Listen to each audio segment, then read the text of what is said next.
नमस्कार, बहुत स्वागत है आपका सुप्रभात राजस्थान में। मैं हूं आपके साथ श्रुति श्रीवास्तव और मैं हूं आपके साथ ममता तिवारी। शुरुआत इस बुलेटिन की कर लेते हैं। सबसे पहले बड़ी खबर आपको देंगे। लोकसभा चुनाव से जुड़ी ये बड़ी खबर है। सीएम भजनलाल शर्मा का कोलकाता का दौरा रहेगा। हावड़ा में प्रचार करते हुए नजर आएंगे मुख्यमंत्री भजनलाल शर्मा। और ये जो चुनाव प्रचार है ये रथिकनाथ चक्रवर्ती के पक्ष में होगी, जहां पर वोटों की अपील भी की जाएगी और समा भी बांधा जाएगा। अभिनंदन समारोह में भी जाएंगे मुख्यमंत्री भजनलाल शर्मा।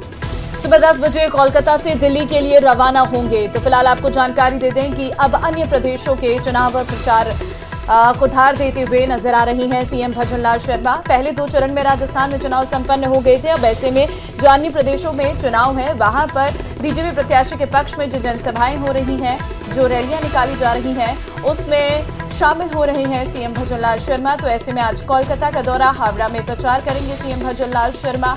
आपको जानकारी दे दें कि सुबह 10 बजे कोलकाता से दिल्ली के लिए रवाना होंगे। रथिकनाथ चक्रवर्ती के पक्ष में ये प्रचार रहने वाला है। और एक और बड़ी खबर है कि प्रधानमंत्री नरेंद्र मोदी का भी तूफानी चुनाव प्रचार चरम सीमा पर है। यूपी में आज 4 चुनावी रैलियों को संबोधित करेंगे प्रधानमंत्री नरेंद्र मोदी।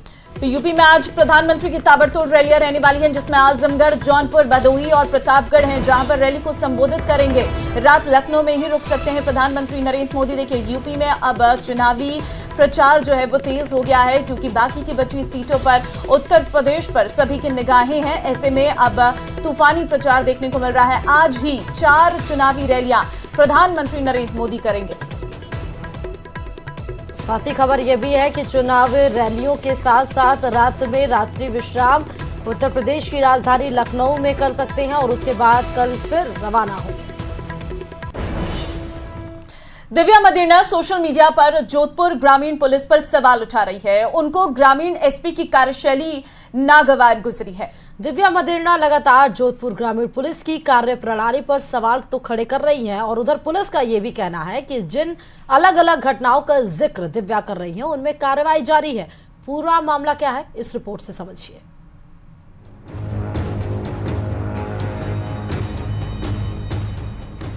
जोधपुर ग्रामीण पुलिस इन दिनों ओसिया से पूर्व विधायक और कांग्रेस की नेता दिव्या मदेरणा के निशाने पर है। सोशल मीडिया से लेकर जमीन तक दिव्या ग्रामीण पुलिस और ग्रामीण पुलिस अधीक्षक की कार्यशैली पर सवाल उठा रही हैं। दिव्या मदेरणा ने आईजी रेंज से मुलाकात, ग्रामीण एसपी पर फर्जी एनकाउंटर और ड्रग डीलर को संरक्षण देने का आरोप लगाया है। सोशल मीडिया पर भी दिव्या मदेरणा ने पोस्ट कर पुलिस पर कई सवाल उठाए हैं। आम केसेस के अंदर, नॉर्मल केसेस के अंदर एक वन टाइम कोई काश तोड़ दिया, कोई धक्का मुक्की कर दी, ऐसे प्रकरणों के अंदर आप पुलिस डिटेक्शन में जो ये ह्यूमिलेशन करने चाहते हैं, जिसको पब्लिक ह्यूमिलिएशन कहते हैं, पब्लिक शेमिंग करते हैं, जो आप खुद ही वहाँ जज बनते हैं कि हाँ हम इससे कबूल करवाएंगे, ऐसे करवाएंगे, वो होगा कि नहीं है, कि नहीं है, किस इरादे से लाया गया है। दिव्या के लगातार बयान के बाद ग्रामीण एसपी का भी बयान सामने आया, जिसमें उन्होंने अपराधियों पर कार्रवाई करने की बात कही है। एसपी ने बताया कि पुलिस ने मौके पर पहुंचकर 3 लोगों को शांति भंग में गिरफ्तार किया है। साथ ही मामले में आगे की जांच जारी है। गाड़ियों के साथ तोड़फोड़ करना, इस तरह की घटनाएं लगातार उस गुट ने की, जिसको लेकर 4 मुकदमे लगातार दर्ज हुए। और इसका एक वीडियो भी मिला था हमें। वीडियो एविडेंस में बहुत स्पष्ट है कि जो आरोपी पक्ष है वो गाड़ियों से टक्कर मारना, तोड़फोड़ करना ये कर रहा था। तो इस पे संगीन धाराओं में मुकदमा दर्ज करके 3 लोगों को गिरफ्तार किया गया और इसमें अभी अनुसंधान जारी है। बताते चले कि ऐसा पहली बार नहीं है कि दिव्या मदेरणा पुलिस की कार्यप्रणाली पर सवाल खड़े कर रही हैं, बल्कि दिव्या मदेरणा पहले भी कई बार अलग अलग महकमों के अधिकारियों को हड़काती देखी गई हैं। न्यूज़ 18 के लिए जोधपुर से रंजन दवे की रिपोर्ट। और इस बीच बड़ी खबर ये है, फर्जी एनओसी से ऑर्गन ट्रांसप्लांट केस में एक बड़ा अपडेट भी निकलकर सामने आ गया, जिसमें बताया गया कि चिकित्सा मंत्री गजेंद्र सिंह खिवेंसर की प्रेस कॉन्फ्रेंस हुई और अब इस केस की जांच पुलिस और एसीबी करेगी। सबसे ज्यादा बांग्लादेश, नेपाल और कंबोडिया से मामले थे। एसओटीटीओ को लेकर भी पहले भी सवाल खड़े किए गए थे। जल्द ही इसके जुड़े हुए तार पता लग जाएंगे और इकबाल कमेटी ने रिपोर्ट दी है। तो ये पूरे बयान दिए हैं, प्रेस कॉन्फ्रेंस बाकायदा चिकित्सा मंत्री की तरफ से की गई। इकबाल जी ने पूरी जांच कर ली है, हम कंक्लूजन पे आ गए हैं। हमने बहुत स्ट्रिक्ट एक्शन लिया है हमारे बहुत सीनियर लोगों के ऊपर, और अब जो है आज जो now the ball is in the court of the police. अब स्वास्थ्य विभाग से जो है हमारा जो बेसिक रोल जो था, हमारा जो इन्वेस्टिगेशन, हमारा जो स्वास्थ्य विभाग का था, वो हम सब आज कर चुके हैं। और अब जो है आगे इसके बाद, आज के बाद जो है वो कार्रवाई जो है वो आपके बीजू जॉर्ज और जो एसीबी, वो उनके बॉल उनके पाले में है। ये मैं आपको स्पष्ट कह दूं, ठीक है ना। और चलिए आगे बढ़ते हैं। कोटा के इटावा इलाके में एक दिल दहला देने वाली घटना सामने आई है। 3 साल की मासूम की कार में दम घुटने से मौत हो गई है। जानकारी के अनुसार कोटा के विज्ञान नगर निवासी प्रदीप नागर अपनी पत्नी और 2 बच्चों के साथ खातौली थाना इलाके के जोरावरपुरा गांव में शादी विवाह में शामिल होने के लिए गए थे।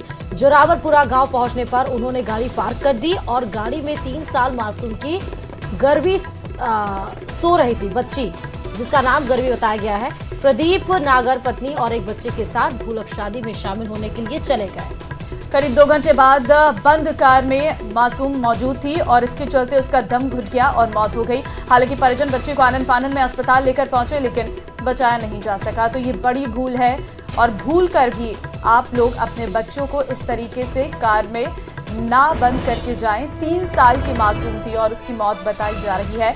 गाड़ी में भूलकर शादी में चले गए थे माँ बाप और बच्ची की मौत हो गई।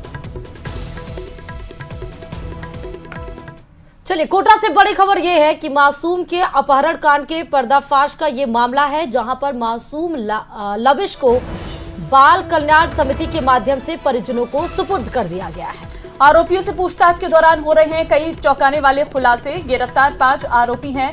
7 दिन की पुलिस रिमांड पर मदारी का जमूरा बनाने के लिए किया था। आरोपियों ने मासूम का अपहरण 9 दिन बाद मिली थी जीआरपी को सफलता। मासूम के अपहरण कांड का पर्दाफाश हुआ है। 9 दिन बाद जीआरपी को सफलता मिली थी और बताया जा रहा है कि आखिर क्यों मासूम का अपहरण किया गया था। हालांकि अब मासूम बच्चा अपने परिजनों के पास है। दरअसल मदारी का जमूरा बनाने के लिए बच्चे का अपहरण किया गया था। केतड़ी कॉपर खदान हादसे को लेकर राहत और आहत कर देने वाली खबर सामने आई है। रेस्क्यू ऑपरेशन कर खदान से बाहर निकाले गए एक अधिकारी की मौत हो गई। हादसे में मौत के शिकार हुए उपेंद्र पांडे मुख्य सतर्कता अधिकारी थे। वे कोलकाता हाई विजिलेंस टीम के सदस्य थे। तमाम कोशिशों के बावजूद पांडे को बचाया नहीं जा सका। राहत की बात यह है कि खदान में फंसे सभी अधिकारियों और कर्मचारियों को बाहर निकाल लिया गया है। रिपोर्ट देखिए। नीमका थाना जिले के खेतरी की कोलियान खान में मंगलवार को बड़ा हादसा हुआ। लिफ्ट का रस्सा टूटने से ये हादसा हुआ और इस हादसे में 15 लोग हैं। वो करीब 15 घंटे के रेस्क्यू के बाद उनको है वो निकाला गया। 14 लोग हैं इस रेस्क्यू ऑपरेशन में सकुशल बाहर निकाले गए। वहीं एक अधिकारी की है इस हादसे में है वो मौत हो गई।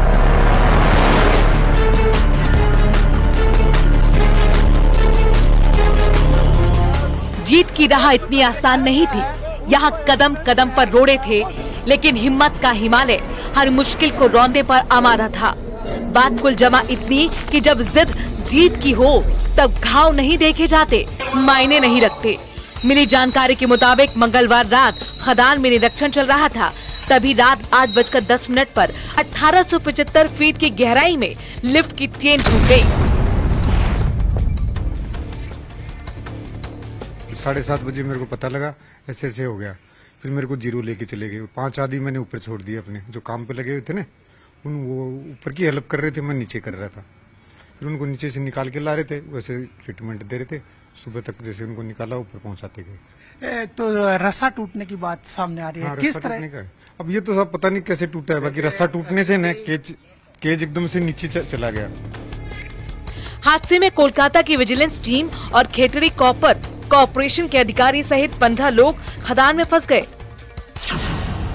खदान की लिफ्ट में लगा लोहे का रस्सा टूटने से हुआ हादसा।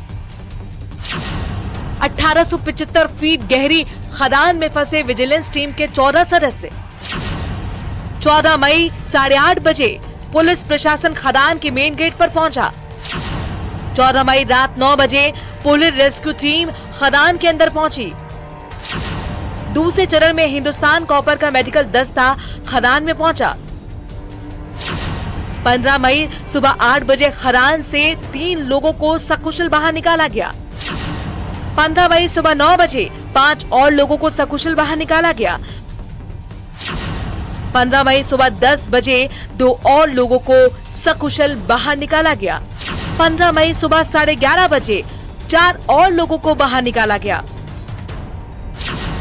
करीब 16 घंटे चला रेस्क्यू ऑपरेशन, लेकिन एक व्यक्ति की मौत भी हो गई। बुधवार सुबह 4 राउंड में रेस्क्यू ऑपरेशन किया गया। बचाए गए अफसरों में से गंभीर रूप से कुछ घायलों को जयपुर के प्राइवेट हॉस्पिटल में एडमिट कराया गया है। सीएम भजनलाल शर्मा ने इस रेस्क्यू ऑपरेशन में कर्मचारियों को सुरक्षित बाहर निकालने को लेकर बचाव टीम का आभार जताया है। सीएम भजनलाल ने ट्वीट किया, धैर्य, साहस, संघर्ष और विश्वास को नमन। झुंझुनू के खेतड़ी में हिंदुस्तान कॉपर लिमिटेड की कोलिहान खदान में लिफ्ट की रस्सी टूटने से हुए हादसे में राहत टीम द्वारा खदान से कुल 9 लोगों को सकुशल बाहर निकालने पर रेस्क्यू ऑपरेशन की सफलता पर हार्दिक बधाई और बचाव दल के सभी सदस्यों को साधुवाद। करीब 16 घंटे के बाद बेशक एक को छोड़कर सभी को सकुशल बाहर निकाल लिया गया। अमूमन हर हादसे के पीछे कोई न कोई वजह होती है, तो इस हादसे के पीछे भी कोई वजह थी और सबसे बड़ा सवाल ये कि इस हादसे को क्या टाला नहीं जा सकता था। Bureau report, news 18 Rajasthan.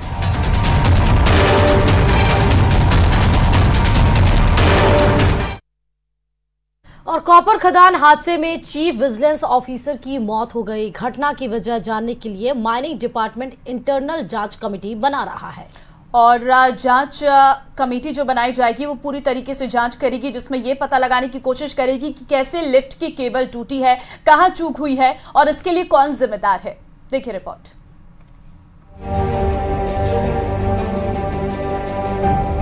Rajasthan के नीमका थाना में हिंदुस्तान कॉपर लिमिटेड की कोलिहान खदान में लिफ्ट मशीन का रस्सा टूटने के कारण 14 लोगों को सुरक्षित निकाला गया है, जबकि एक अफसर को बचाया नहीं जा सका। जिला चिकित्सक ने बताया कि खदान में फंसे सभी लोग सुरक्षित हैं। वहीं रेस्क्यू किए गए लोगों को इलाज के लिए जयपुर भेजा जा रहा है। रेस्क्यू किए गए लोगों को इलाज के बाद जयपुर भेजा जा रहा है। रात करीब 1 बजे मौके पर पहुंचे कलेक्टर शरद मेहरा ने बताया कि सब कुछ सामान्य है, कोई जनहानि नहीं हुई है। उन्होंने छोटे मोटे चोटें होने की संभावना जताई थी, लेकिन जनहानि की आशंका को सिरे से खारिज कर दिया था। 10 लोगों का रेस्क्यू हो चुका है और शेष 5 लोग अंदर और हैं। 10 को हॉस्पिटल्स के लिए भेज दिया गया है। प्रारंभिक जांच सीएमएचओ और पूरी टीम ने की थी और उसके बाद जो इंजरीज उनको नजर आई उसके अकॉर्डिंगली उनको आगे रेफर कर दिया गया है। शेष 5 लोग और हैं और उनके रेस्क्यू की कार्रवाई की जा रही है। उम्मीद है कि 2 से 2.5 घंटे में वो भी रेस्क्यू ऑपरेशन पूरा हो जाएगा। यानी जिस बात की दूर दूर तक आशंका नहीं थी वो सच साबित हुई। Chief vigilance officer Upendra Pandey की मौत हो गई है। ऐसे में सबसे बड़ा सवाल ये कि क्या इस मौत को रोका नहीं जा सकता था। वैसे मौत पर किसी का जोर नहीं चलता, लेकिन अगर लापरवाही मौत को दावत दे तो हालात सोचने पर मजबूर कर देते हैं। कोलिहान खदान में भी यही हुआ। मिली जानकारी के मुताबिक कोलिहान खदान की लिफ्ट से जुड़े कर्मचारियों ने 8 दिन पहले केसीसी प्रबंधन को लिफ्ट में गड़बड़ी की शिकायत की थी। उसकी मरम्मत की तरफ ध्यान दिलवाया था। इसके बावजूद अधिकारियों ने इस तरफ कोई ध्यान नहीं दिया। इस बीच मंगलवार रात हादसा हो गया। इस घटना के बाद से खदानों में काम करने वाले मजदूर और उनके लिए तय किए गए सुरक्षा मानकों पर प्रश्न चिन्ह लगने लगा है। इस हादसे में जो है बड़े सवाल खड़े कर दिए हैं कि सबसे बड़े कॉपर प्रोजेक्ट में इस तरह का हादसा सुरक्षा कारणों में बड़ी चूक है। और जो बात सामने आई है वो ये है कि लिफ्ट है वो खराब थी और इस विजिलेंस टीम से आने से पहले सुबह इस लिफ्ट को है वो सही कराया गया था। ऐसे में अब यहाँ के जो मॉक ड्रिल और जो इनकी मेंटेनेंस है उसको लेकर भी बड़े सवाल खड़े होते हैं। अब देखना यह होगा कि कब इस मामले में जांच होती है और जांच में क्या कुछ निकल कर आता है। करसन सिंह शेखावत, न्यूज़ 18 दास्तान, खेतरी, झुंझुनू। और अब खबर धौलपुर से है, जहां मनिया थाना क्षेत्र में बिजली ट्रांसफार्मर को जब्त करने गई टीम पर लोगों ने हमला कर दिया। दरअसल पुलिस और डिस्कॉम की टीम सिंगरौली गांव में ट्रांसफार्मर को जब्त करने गई थी और इसी दौरान ग्रामीणों ने उन पर पथराव और हमला कर दिया, जिसके बाद पुलिस को आंसू गैस के गोले भी दागने पड़े। हालांकि इस घटना में कोई हताहत नहीं हुआ है। इसके बाद पुलिस ने 12 से ज्यादा ट्रांसफार्मर को जब्त किया है। आपको बता दें कि ग्रामीणों पर विद्युत निगम की 2 करोड़ से अधिक की राशि बकाया चल रही थी, जिसको लेकर ये कार्रवाई की गई है। ये हमारा बड़ा गांव तहसील मनिया में ये हमारे विद्युत विभाग के कनेक्शनों पे तकरीबन इस गांव में 2 करोड़ रुपए का बकाया था राजस्व का। तो उसके अंतर्गत में हमारे सीओ साहब मनिया, सीओ साहब सैपऊ की पुलिस प्रशासन की मदद से हम लोग जो भी उपभोक्ता है जिनके ऊपर काफ़ी अच्छा खासा बकाया है उनकी हम कार्रवाई कर रहे हैं। चलिए खबरों में आगे बढ़ते हुए बताते चले कि राजस्थान की शाही रेलगाड़ी पैलेस ऑन व्हील्स अब अगले सीजन में पर्यटकों को राजस्थान की सैर कराएगी। जी हां, क्योंकि राजस्थान में पर्यटन सीजन ऑफ हो चुका है। ऐसे में शाही रेलगाड़ी 4 महीने के लिए वेकेशन पर चली गई है। देखिए रिपोर्ट।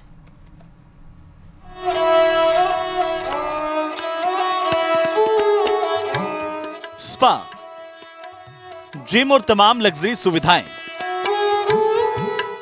जिसकी किसी रईस को जरूरत रहती है वो सब इस ट्रेन में मौजूद हैं। तभी तो राजस्थान की luxury train palace on wheels को चलता फिरता महल कहा जाता है।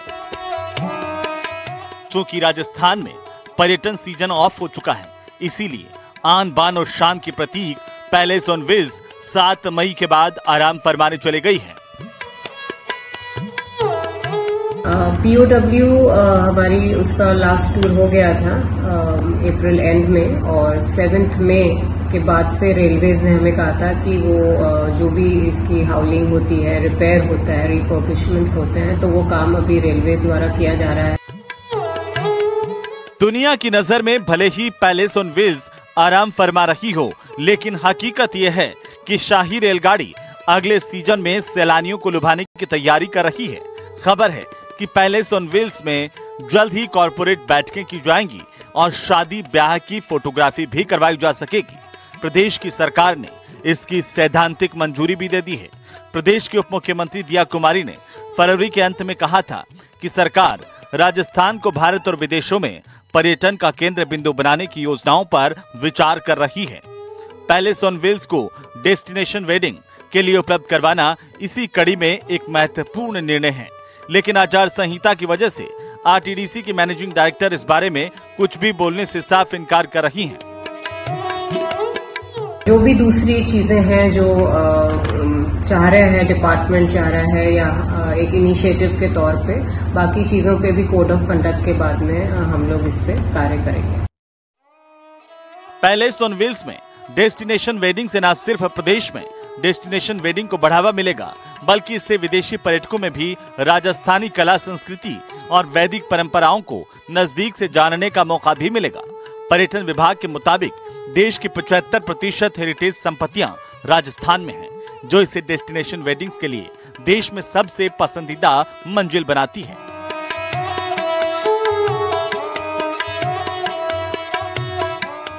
न्यूज़ 18 राजस्थान के लिए जयपुर से महिमा जैन की रिपोर्ट।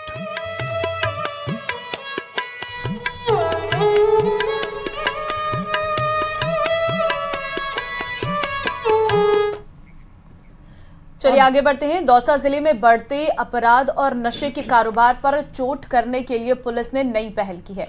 मोहल्ला मीटिंग अभियान के तहत पुलिस जनता के द्वार जाएगी और उन्हें जागरूक करेगी।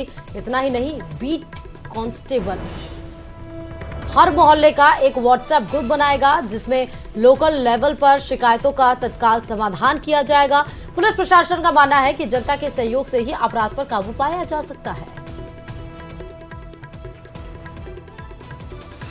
इनमें क्या है, लोग बाग जो नशे के आदी हैं, जो सारी रात घूमते रहते हैं और सूने मकान में चलती लाइट का कनेक्शन और तार काट ले जाते हैं और रात को भय बना रहता है कि कब कौन सा किस लाइन से किधर आ जाए। तो इसके लिए हमने इनसे कोतवाल साहब और ये साहब हमारे सीओ साहब आज आए हैं, इनका हम बड़ा आभार व्यक्त करते हैं कि ये जो हमारे समाज में ये जो बुराइयां हैं, एक नशेड़ी है, अब पहले तो एक थे, अब तो काफ़ी झुंड के झुंड आते हैं, ग्रुप बन गया। तो इसलिए हम तो यही निवेदन करते हैं साहब, इसके लिए हमें सुरक्षा मिले और मोहल्ले में बड़ा प्यार प्रेम का माहौल बना। घर बैठे पुलिस आई है, हमारी सुनवाई की है, बहुत देर तक बात की है इन्होंने, पर हमारे मोहल्ले में नशे पते हैं, मंदिर तक नहीं आते हैं, पर हमारे मोहल्ले में गश्त लगाई जाए, बस ये इच्छा है हमारी। मतलब पुलिस ने हमारे को जानकारी दी, हमें काफ़ी अच्छा लगा। ये हम लोग उसके साथ बैठ के मीटिंग की, बट यहाँ पे काफ़ी है नशापत्ती करते हैं लोग,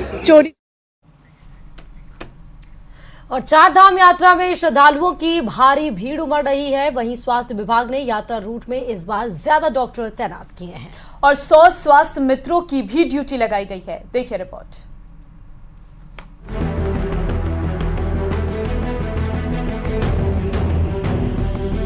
उत्तराखंड के चारों धामों में श्रद्धालुओं की भारी भीड़ उमड़ रही है। चारों धाम में अब तक 2,76,000 से ज्यादा श्रद्धालु दर्शन कर चुके हैं।